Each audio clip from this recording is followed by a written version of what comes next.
तो गाइस कैसे हैं आप सब लोग। लेगेसी ऑफ असैसिन किंग के एपिसोड 75 के साथ हाजिर हो। तो लास्ट एपिसोड के एंड पे हमने देखा था कि हमारा हाजिन जो होता है जैसे वहां पर उस बिल्डिंग का दरवाजा तोड़ता है जियोक्सा फैमिली की बिल्डिंग का, तो उसी के साथ ही अंदर से उसे एनर्जी महसूस होती है, एक जबरदस्त की फ्लो निकलता है। तो ये देखकर वो सभी लोग काफी ज्यादा हैरान होते हैं क्योंकि उस बिल्डिंग के अंदर स्वर्ड पैलेस के वाइस मास्टर मार्क होते हैं और मास्टर मार्क की पावर लेवल्स काफी ज्यादा होती हैं। तो इस बात से वो सभी लोग काफी हैरान होते हैं, जबकि हमारा हाजिन भी वहां पर सोच रहा होता है कि यहाँ पर जो भी बंदा है इसने यहाँ पर इतनी जबरदस्त की पावर को रिलीज करके मुझे ये बात यहाँ पर बतलाने की कोशिश की है कि ये मेरी टेरिटरी है, मेरे इलाके में मत घुसना। तो इसे यहाँ पर सिर्फ बताना पड़ेगा कि मैं यहाँ पर जहाँ पर चाहे वहां पर घुस सकता हूँ। हमारा हाजिन जो होता है वहां पर उसकी पावरफुल की एनर्जी को महसूस करने के बाद अंदाजा लगा लेता है कि ये बंदा कौन हो सकता है। तो वो कहता है कि मुझे लगता है कि ये वाइस पैलेस का सेकंड मास्टर हो सकता है, यानी कि वाइस पैलेस मास्टर हो सकता है। तो इसी के साथ ही स्वर्ड पैलेस मास्टर को दिखाते हैं कि वहां पर वो सामने आकर खड़ा हो जाता है। तो जब वो बिल्डिंग के अंदर सामने खड़ा होता है तो कहता है क्या तुम वाकई में यहाँ पर इंस्पेक्टर जनरल हो, लेकिन तुम यहाँ पर क्या कर रहे हो, तुमने यहाँ पर सोहा को क्यों किडनैप किया है। तुम्हारा हाजिन उसे कहता है कि बकवास बंद करो, मैंने यहाँ पर उसे बिल्कुल भी किडनैप नहीं किया, मैंने उसे यहाँ पर बंदी बनाया हुआ है। तो इसी के साथ ही पैलेस मास्टर से कहता है कि तुम यहाँ पर निगोशिएट करना चाहते हो तो क्यों ना तुम यहाँ पर ऊपर आ जाओ, यहाँ पर आकर बैठकर मुझसे बात करो। तुम्हारा हाजिन जैसे वहां पर आगे बढ़ने लगता है उसे कुछ महसूस होता है। वो कहता है कि ये क्या, यहाँ पर इन लोगों ने तो स्पेशल पॉइजन पाउडर को डाला हुआ है। और इसी बात से हमारा हाजिन उसे कहता है कि मैंने तुम्हारे स्वर्ड पैलेस ऑर्गेनाइजेशन के बारे में काफी कुछ सुन रखा है। मैंने सुना है कि तुम्हारे स्वर्ड पैलेस के लोग जो वो एक तलवार के साथ अपनी जिंदगी गुजार देते हैं, वो एक तलवार को अपना देवता मानते हैं और तलवार के साथ ही अपनी सारी जिंदगी गुजारते हैं। अगर उनकी तलवार टूट जाए तो उसका मतलब यह है कि उन्हें अपनी जान देनी होगी। लेकिन तुम लोग यहाँ पर इतने ज्यादा लो लेवल के घटिया कैसे हो सकते हो कि तुम लोग यहाँ पर अपनी तलवारों के ऊपर भरोसा करना छोड़कर अब यहाँ पर पॉइजन और डिस्ट्रक्शन पॉइजन को यूज कर रहे हो। तुम्हें क्या लगता है कि मुझे यहाँ पर इस बारे में पता नहीं चलेगा कि तुम लोगों ने यहाँ पर हवा के अंदर ग्राउंड के ऊपर पॉइजन को डाला हुआ है, जबकि स्वर्ड पैलेस का लेवल बहुत ज्यादा लो हो चुका है। तो फिर तुम्हें क्यों लगता है कि मैं यहाँ पर तुमसे बात करने के लिए वहां पर आऊंगा। जबकि इसके साथ ही मास्टर मार्क बहुत ज्यादा हैरान होते हैं और कहते हैं कि हमने यहाँ पर डीआईटी डिस्ट्रक्शन पॉइजन को डाला हुआ है और साथ ही यहाँ पर 7 स्टेप सोल सेवरिंग पाउडर डाला हुआ है जो कि ग्राउंड के ऊपर हवा में है।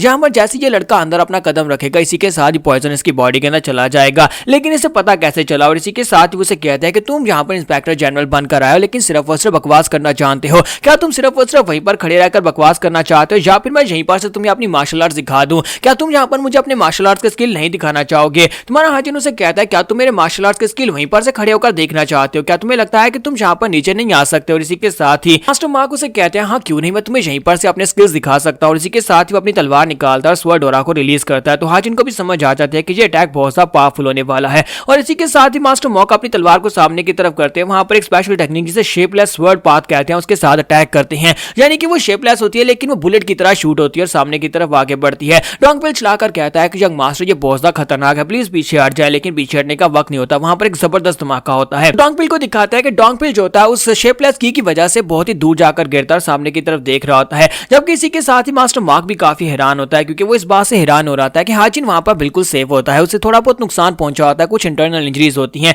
लेकिन वो ठीक होता है। तो हाजिन उसे कहता है कि ये तो काफी ज्यादा आसान था तुम्हारे इस अटैक को ब्लॉक करना, चलो देखते हैं कि तुम मेरे अटैक को ब्लॉक कर पाओगे या नहीं। और इसी के साथ ही हमारा हाजिन उसके ऊपर एक डबल क्रॉस स्लैश लगाता है। जैसे वो डबल क्रॉस स्लैश लगाता है तो वो स्लैश उसकी तरफ आगे बढ़ी होती है। तो मास्टर मार्क वहां पर सामने की तरफ अपनी एनर्जी को रिलीज करते हुए एक स्लैश लगाकर उसे काटने की कोशिश करता है, यानी बीच में उसे नलिफाई करने की कोशिश करता है, लेकिन वो नहीं कर पाता। वो एनर्जी स्लैशेस जो होती है उनमें से एक तो डिस्ट्रॉय हो जाती है लेकिन दूसरी जाकर उसको हिट करती है, जिसकी वजह से बिल्डिंग पे एक जबरदस्त धमाका होता है और दिखाते हैं कि मास्टर मार्क जख्मी हो जाता है, उसके मुंह से ब्लड निकल रहा होता है। तुम्हारा हाजिन उसे कहता है क्या तुम्हें लगता है कि इतना रिस्पांस काफी है तुम्हें यह दिखाने के लिए कि मैं तुम्हारे लेवल का हूं। तो मास्टर मार्क भी काफी ज्यादा एक्साइटेड हो जाता है और कहता है हाँ क्यों नहीं, इतना रिस्पांस काफी है। साथ ही यहाँ पर से बाहर का सीन दिखाते हैं जहाँ पर मास्टर गू को दिखाता है कि वो अपने सोल्जर्स को लेकर बड़ी तेजी के साथ जियोक्सा फैमिली की तरफ आगे बढ़े होते हैं, क्योंकि जनरल स्ट्रेटेजिस्ट ने उन्हें बताया होता है कि थर्ड यंग मास्टर वहां पर स्वर्ड पैलेस के लोगों से फाइट कर रहे हो सकते हैं और वहां पर उन्हें नुकसान पहुंच सकता है, इसलिए तुम्हें जल्दी से जल्दी वहां पर पहुंचना है। लेकिन इनके घोड़ों की स्पीड इतनी ज्यादा नहीं होती तो वो कहते हैं कि सर हम लोग बहुत ज्यादा लेट हो जाएंगे। वो वहीं पर रुक जाते हैं और अपने सोल्जर से कहते हैं कि सभी लोग अपने घोड़ों को छोड़ दो, मुझे लगता है कि हमें यहाँ पर से आग भाग कर जाना होगा, जितना ज्यादा हम लोग तेज भागेंगे इन घोड़ों से तो ज्यादा जल्दी पहुंच जाएंगे। और इसी के साथ ही वो सभी लोग अपने घोड़े छोड़कर वहां पर तेजी के साथ बढ़ना स्टार्ट करते हैं। मास्टर को सोच रहे होते हैं कि उम्मीद करता हूं कि यहाँ पर मैं वहां पर पहुंचने में देर ना हुई हो। इसके साथ ही नेक्स्ट सीन फिर से जियोक्सा फैमिली का दिखाया जाता है जहां पर हमारा हाजिन उसे कहता है कि तुमने यहाँ पर मेरे हाथ से मेरे शिकार को छीन लिया, अब जबकि तुमने मेरे शिकार को छीना है तो इसका मतलब यह है कि मैं तुम्हारा शिकार करने वाला हूं। तो इस बात से वाइस पैलेस मास्टर मार्क काफी ज्यादा हैरान होता है और कहता है कि तुम यहाँ पर कौन से शिकार की बात कर रहे हो, जबकि हाजिन उसे कहता है कि बकवास बंद करो, मैं तुम्हारे स्वर्ड पैलेस के जितने भी लोग यहाँ पर आए उन सभी को बहुत ही बेदर्दी के साथ मारने वाला हूँ, तुम्हारे इतने टुकड़े करूंगा कि तुम्हारा मास्टर भी इन सबको गिन नहीं पाएगा। और इसलिए अब यहाँ पर से भाग कर जाने के बारे में तो सोचना भी मत। दूसरी तरफ से मास्टर को दिखाते हैं कि मास्टर ग्योंग भी भी वहीं पर होते हैं और वो मास्टर ग्योंग को एक मैसेज भेजता है। एक वॉइस मैसेज होता है और उसे कहा जाता है कि अपनी आर्मी को लेकर अंदर मत आना जब तक कि मैं यहाँ पर ग्राउंड केपर से डीएटी पॉइजन को खत्म नहीं कर देता। यहाँ पर हवा के अंदर डीएटी पॉइजन है और ग्राउंड केपर सेवर सेवरिंग पॉइजन है, वो पाउडर की फॉर्म में है। तुम्हें यहाँ पर सोल्जर्स को लेकर अंदर नहीं आना जब तक मैं तुम्हें ऑर्डर ना दूं। के साथ ही वो सोच रहे थे कि अब यहाँ पर हम लोग क्या करें। लगता है कि यहाँ पर प्लानिंग करने के लिए थोड़ा सा और वक्त मिलेगा और इसी के साथ ही हमारा हाजिन जो होता है गोल्डी को आवाज देता है और कहता है गोल्डी मैं इस पाउडर को तुम्हारे ऊपर छोड़ता हूँ। और साथ ही उसी के साथ हमारा हाजिन जो होता है वो आगे की तरफ बढ़ना स्टार्ट करता है, जबकि साइड के ऊपर से गोल्डी की एनर्जी रिलीज होती है। तो मार्क दूसरी तरफ देखता है और कहता है कि वहां पर क्या हो रहा है, मुझे एक बहुत ही पावरफुल एनर्जी महसूस हुई है। क्या ये किसी बीस्ट की एनर्जी है या फिर किसी इंसान की एनर्जी है, लेकिन ये काफी ज्यादा स्ट्रॉन्ग है। और हमारा हाजिन जो होता है डोंगपिल से कहता है कि डोंगपिल मेरे साथ आगे बढ़ो और वो दोनों तेजी के साथ अंदर की तरफ बढ़ना स्टार्ट करते हैं। जबकि दूसरी तरफ मार्क अपने सोल्जर से कहता है कि सभी लोग फाइटिंग के लिए रेडी हो जाओ और उसके साथ ही वहां पर सोच रहे होते हैं कि हमें यहाँ पर फाइट करनी पड़ेगी, क्योंकि मास्टर ने यहाँ पर बताया था कि हमने यहाँ पर दो तरह के पॉइजन डाले हुए हैं। अगर कोई भी यहाँ पर उस पॉइजन में अंदर की तरफ आता है और उस पॉइजन के सांस लेता है तो वो मर जाएगा, लेकिन अगर नहीं मरता तो फिर यहाँ पर पाउडर उसकी बॉडी के अंदर चला जाएगा और पाउडर से वो मर जाएगा। क्या हम सभी लोगों ने तो यहाँ पर एंटीडोट लिया हुआ है उस पॉइजन का, यानी डीएटी डिस्ट्रक्शन पॉइजन का एंटीडोट हमारे पास है, जिसकी वजह से ये पॉइजन हमें नुकसान नहीं पहुंचा सकता। लेकिन पाउडर जो है वो हमारे लिए भी बहुत ज्यादा खतरनाक है। लेकिन हमारा हाजिन जो होता है वो डोंगपिल के साथ आगे की तरफ बढ़ रहा था। डोंगपिल से कहता है कि चाहे कुछ भी हो जाए मुझसे 6 मीटर से ज्यादा दूर मत जाना, मेरे करीब ही रहना, क्योंकि मेरी एनर्जी के साथ तुम प्रोटेक्टेड रहोगे।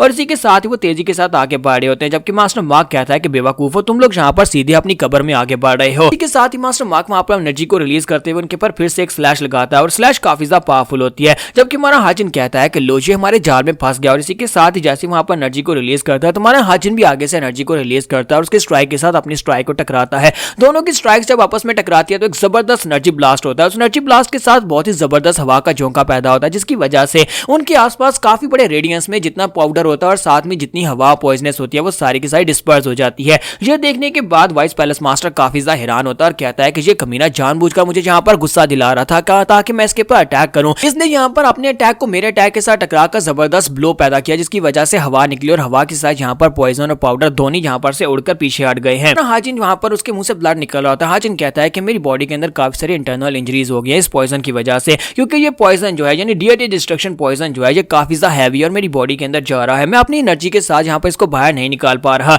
लेकिन इतना मुझे नुकसान नहीं पहुंचा सकता है। इतने दर्द को तो मैं बर्दाश्त कर सकता हूँ। असैसिन किंग इतना तो कर ही सकता है। हमारा हाजिन वहीं पर खड़े खड़े अपनी बाउंडलेस टेक्निक को यूज करते हुए अपनी बॉडी के अंदर से पॉइजन को डिस्पर्स करने की कोशिश करता है ताकि वहां पर की के साथ पॉइजन को रिप्लेस कर सके। तो मास्टर ग्योंग जो होते हैं ऊपर खड़े सब कुछ देख रहे होते हैं। मास्टर ग्योंग कहते हैं कि थर्ड जंग मास्टर इस वक्त अंदर जा चुका है। उसने यहाँ पर डिस्ट्रक्शन डीएटी पॉइजन को डिस्पर्स करने का तरीका ढूंढ लिया है। ये जंग मास्टर वाकई में बहुत ज्यादा अमेजिंग है। उसे पता है कि उसके सामने का जो ओपोनेंट है उससे ज्यादा पावरफुल है और साथ उन लोगों ने यहाँ पर गंदी चालू को भी चला हुआ है, लेकिन इसके बावजूद थर्ड जंग मास्टर सीधा अंदर की तरफ जा रहा है और उससे फाइट करने वाला है। इसके साथ उन्हें जोक्सा फैमिली में जगह जगह के ऊपर धमाके दिखाई दे रहे होते हैं कि वहां पर से हवा डिस्पर्स हो रही होती है, क्योंकि वहां पर उनकी फॉक्सी होती है। तुम्हारे हाजिन की गोल्डी जो होती है वहां पर जगह जगह के ऊपर अपनी एनर्जी के साथ ब्लास्ट कर रही होती है ताकि वो पॉइजन को डिस्पर्स कर सके और बाकी के सोल्जर्स के लिए अंदर आने का रास्ता बना सके। तो यहाँ पर हम लोग अपनी एपिसोड 75 का एंड करेंगे और नेक्स्ट एपिसोड में देखेंगे सारी आर्मी के अंदर आने के बाद हमारा हाजिन के अपनी फाइट को जीत पाएगा और सभी लोग यहाँ पर से स्वॉर्ड पैलेस के लोगों को हरा पाएंगे या नहीं।